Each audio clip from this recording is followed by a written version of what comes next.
Welcome to the second hour this morning. Here are today's headlines. UK Prime Minister Boris Johnson invited President Moon Jae-in to a phone conversation to discuss the upcoming G7 summit. President Moon thanked Johnson for attending Seoul's P4G summit last week and said the global community's commitment to green recovery and carbon neutrality will translate into the success of the UK's G7 summit and the UN COP26 climate change conference.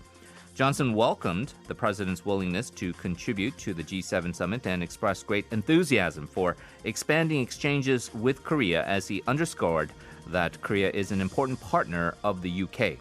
Moon also called for continued support for the denuclearization of the Korean Peninsula and resumption of the Korean Peninsula peace process, and Johnson replied he would review possible support measures to bring North Korea back to the table.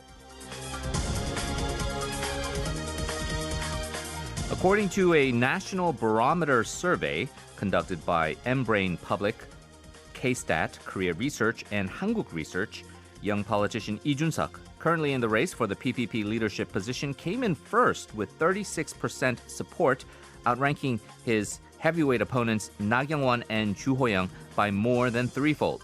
The three-day survey ran from May 31st to June 2nd and showed that Lee gained the most support regardless of the supporters' age, region, and political ideology.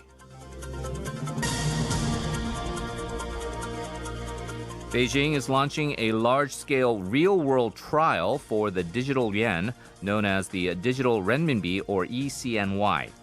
The Beijing Local Financial Supervision and Administration Bureau will hand out 7 billion won in digital currencies to 200,000 residents in a lottery, which they must spend at any of 2,000 stores in the city between the 11th and the 20th. This latest giveaway, following several other trials throughout the country, is adding weight to expectations that China may officialize the national digital currency ahead of the 2022 Beijing Winter Olympics. Finally, Israel's 8 political parties have reached a deal to form a new unity government to remove Prime Minister Benjamin Netanyahu from power and end his record-setting 12-year rule. The unusual coalition, that includes the traditionally marginalized Arab-led party and a far-right party, holds more than half the 120-seat parliament.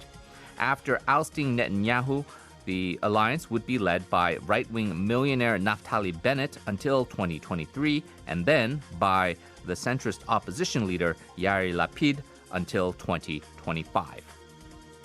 Coming up next, pop and culture.